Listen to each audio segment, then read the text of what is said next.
Anh em biết không, tôi từng nghĩ Thái Lan là số 1 Đông Nam Á, biển đẹp, đồ ăn rẻ, tiệc tùng thâu đêm. Nhưng mà sau chuyến đi Đà Nẵng này, tôi phải nói thẳng, Thái Lan bây giờ giống như một phiên bản hàng pha kè cao cấp thôi. Đẹp thì có đẹp, nhưng toàn chiêu trò hút tiền khách du lịch. Còn Việt Nam, đặc biệt là Đà Nẵng, mới là hàng thật sự, nơi mọi thứ từ con người, bãi biển, đến đồ ăn đều làm tôi sững sờ. Và nghe này, tôi từng gọi Miami là thiên đường biển, nhưng sau khi đến Mỹ Khê, tôi phải nói, Miami cũng phải xách dép chạy theo Đà Nẵng. Nghe xong câu này, anh em thấy sao? Một lời nhận xét thẳng thắn, gắt đến mức khiến dân mạng Thái nóng mặt, nhưng cũng đủ làm người Việt Nam mình nở mày nở mặt. Và không phải vô cớ mà anh chàng vlogger Mỹ này lại mạnh miệng như thế. Bởi chính những trải nghiệm từ lúc đặt chân xuống Đà Nẵng, từ bãi biển Mỹ Khê mát rượi, phố xá gọn gàng sạch sẽ, cho tới đồ ăn đường phố chỉ vài chục nghìn mà ngon nức nở, tất cả đã khiến anh ta phải thay đổi toàn bộ góc nhìn. Trong video hôm nay, mình sẽ kể lại chi tiết hành trình đó, để xem vì sao chỉ trong vài ngày ngắn ngủi, một người Mỹ từng coi Thái Lan là thiên đường du lịch lại phải lắc đầu, thừa nhận Việt Nam mới là nơi giữ được cái chất thật khiến ai đến rồi cũng không muốn rời đi. Mở màn ở Beach Club Mỹ Khê, đẹp hơn Phuket, rẻ hơn cả mơ. Ngay đầu video, anh vlogger đáp xuống một beach club mới toanh ở bãi biển Mỹ Khê, Đà Nẵng và lập tức phấn khích hét lên, nhìn chỗ này đi, anh em. Đây là lý do họ gọi nó là Miami của Việt Nam. Cát trắng mịn như bột mì, nước biển trong vắt như pha lê, không một hòn đá nào làm bạn đau chân. Anh ấy còn thẳng thắn cà khịa, ai nói bãi biển Việt Nam không sánh bằng Thái Lan là nói dối. Chỗ này còn đẹp hơn Thái. Mạnh miệng thật. Anh chàng bảo biển Đà Nẵng đẹp hơn cả Phuket hay Pattaya, mà giá thì rẻ bèo, bị đánh giá thấp tới mức khó tin. So với mấy bãi biển nổi tiếng ở Thái Lan như Patong hay Maya Bay, Mỹ Khê ở Đà Nẵng có cái không khí vừa sang chảnh, vừa gần gũi. Hãy tưởng tượng bạn nằm trên ghế dài, nhâm nhi ly nước trái cây, xung quanh là hàng cọ xanh mướt, tòa nhà cao tầng lấp ló, cứ như lạc vào một bộ phim Hollywood. Nhưng cái đỉnh nhất, giá cả. Anh vlogger xem thực đơn và sốc, tôi nghĩ món rẻ nhất ở đây phải 500.000, nhưng không phải. Nó chỉ khoảng 170.000 thôi. Một ly bia chỉ 50.000, đồ ăn tầm 200 đến 350.000, còn món bít tết xịn nhất cũng chỉ 600.000. Ở Phuket, muốn ăn chỗ tương tự, bạn phải chuẩn bị ví tiền khóc thét gấp 3 lần, mà chưa chắc đã ngon bằng. So với Nha Trang hay Phú Quốc, Mỹ Khê có cái không khí quốc tế hơn, nhưng vẫn giữ được nét Việt Nam, như kiểu bạn ăn bún bò Huế mà ngồi giữa resort 5 sao vậy. Anh vlogger còn khoe về Beach Club, mọi thứ ở đây mới toanh, hiện đại, giá rẻ. Bạn chỉ cần gọi món là được ngồi trong những cái lều xinh xắn, nhìn ra biển, tận hưởng không khí mát mẻ. Ở Bali, muốn có trải nghiệm tương tự, bạn phải chi ít nhất 700 đến 800.000 cho một bữa ăn và chỗ ngồi, còn ở Đà Nẵng, chỉ cần 200.000 là bạn đã sống như ông hoàng. Đà Nẵng, Miami xịn hơn cả Miami thật, Thái Lan hết thời. Anh vlogger dẫn hội bạn đi dạo khắp Đà Nẵng, từ bãi biển Mỹ Khê tới khu phố Tây, nơi anh ấy gọi là South Beach của Việt Nam. Chỗ này làm tôi nhớ tới Miami ở Mỹ, phải không? Như South Beach vậy, anh chàng phấn khích khi thấy những con phố đầy nhà hàng, quán bar, spa, tiệm làm móng, phòng gym, lớp yoga. Nói chung, đủ mọi thứ để bạn sống như ông hoàng mà không lo viêm màng túi. Thuê ghế dài ở Beach Club chỉ 40.000, còn muốn sống hẳn ở Đà Nẵng. Anh vlogger tính toán, bạn có thể có căn hộ riêng, xe máy và ăn uống thoải mái. Không cần nấu nướng, chỉ với 25 triệu một tháng. Trời ơi, 25 triệu ở Thái Lan chắc chỉ đủ thuê phòng nhỏ xíu ở Bangkok, còn ở Mỹ thì... Mơ đi, 25 triệu chắc đủ tiền đổ xăng đi làm một tháng. So với Bangkok hay Pattaya, Đà Nẵng có cái không khí quốc tế nhưng vẫn giữ được hồn Việt. Anh vlogger gặp một anh bạn từ Manchester, sống ở châu Á 15 năm và được khuyên nó còn tuyệt hơn những gì người ta nói. Hãy đến và trải nghiệm đi. Người Đà Nẵng thì siêu thân thiện, cứ như kiểu bạn bước vào quán bia hơi mà cả quán quay ra chào, còn dù học tiếng Anh đổi lấy tiếng Việt. Anh ấy cà khịa luôn, người dân ở đây thân thiện hơn. Họ muốn làm bạn hơn người Thái. Thái Lan giờ nhiều nơi cứ như máy in tiền cho khách du lịch, còn Đà Nẵng thì thật lòng, cởi mở, làm bạn thấy như ở nhà. Anh vlogger còn khoe về sự đa dạng của Đà Nẵng, có người từ mọi quốc gia ở đây. Đúng là sự đa dạng. Từ khu phố Tây với quán bar, nhà hàng, tới khu chợ địa phương, Đà Nẵng như một thế giới thu nhỏ. Anh ấy gặp một anh bạn tên Charlie từ Manchester, người đã sống ở châu Á 15 năm và tuyên bố nó còn tuyệt hơn những gì người ta nói. Hãy đến và trải nghiệm đi. So với Hà Nội hay Sài Gòn, Đà Nẵng có cái không khí vừa hiện đại, vừa gần gũi, như kiểu bạn đi dạo ở phố cổ Hội An nhưng lại có vibe của một thành phố quốc tế. Ở Bali, bạn cũng có thể tìm thấy sự đa dạng, nhưng giá cả thì cắt cổ, còn Đà Nẵng thì vừa túi tiền mà vẫn chất lượng. Ẩm thực, ngon rẻ tới mức Thái Lan xách dép chạy theo. Điểm nhấn của video là đồ ăn, và ôi trời, nghe mà mình chỉ muốn đặt vé máy bay đi Đà Nẵng ngay. Anh vlogger gọi một phần gà với cơm, thêm trứng, cánh gà, giao tận nơi trong 20 phút, giá chỉ 150.000. Hãy chỉ tui một quốc gia nào rẻ như thế này. Và còn giao tận nơi, anh chàng hét lên đầy phấn khích.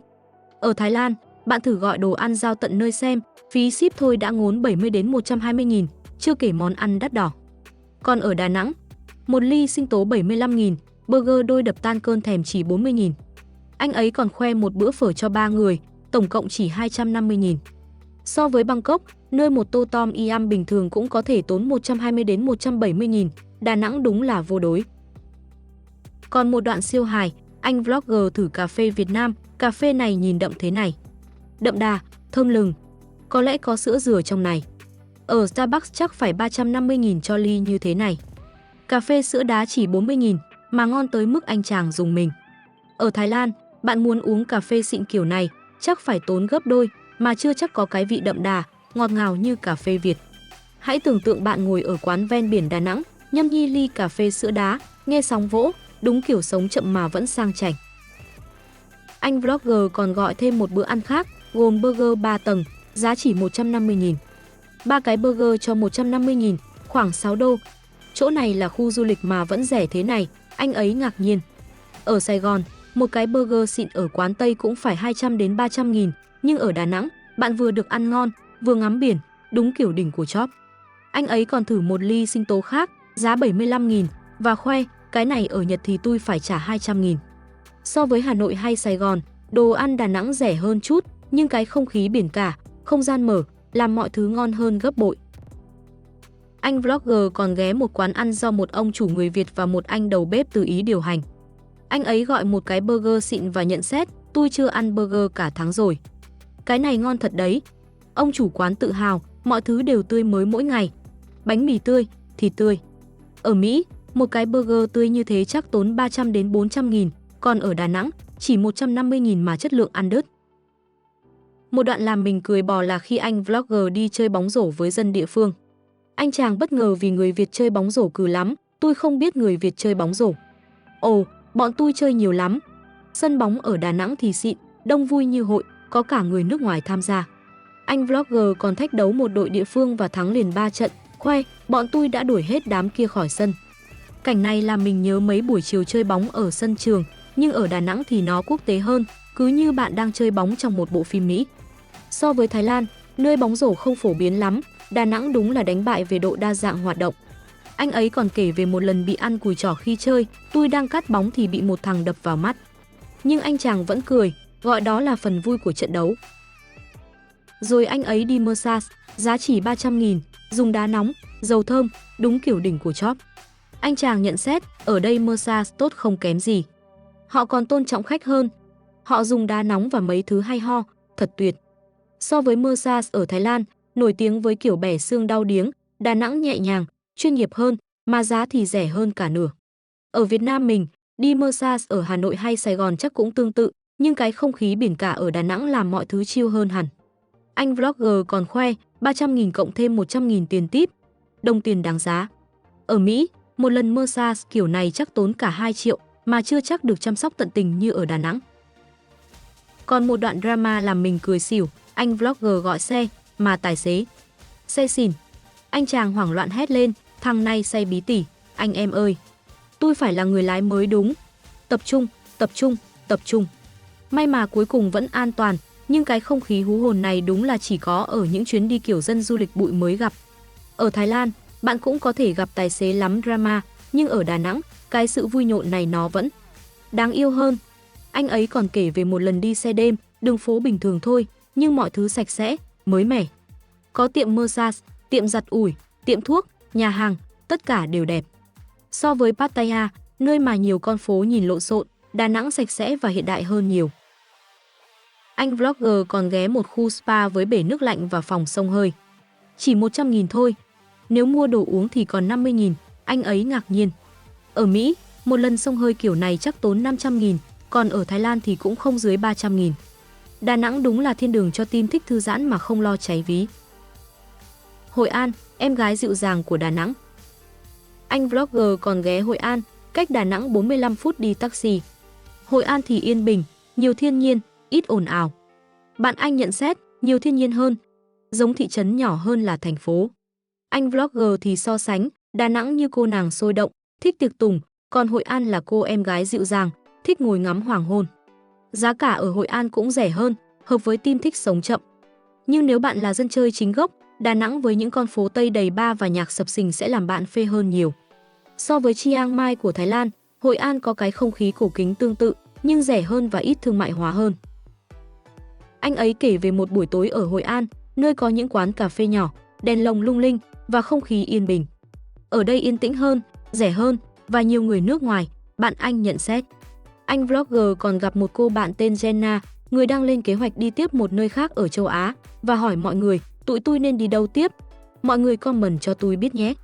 So với Đà Nẵng, Hội An như một ly trà gừng ấm áp, còn Đà Nẵng là ly cà phê sữa đá mát lạnh, mỗi nơi một vẻ, nhưng đều làm bạn mê mệt. Điều làm mình ấn tượng là Đà Nẵng siêu đa dạng.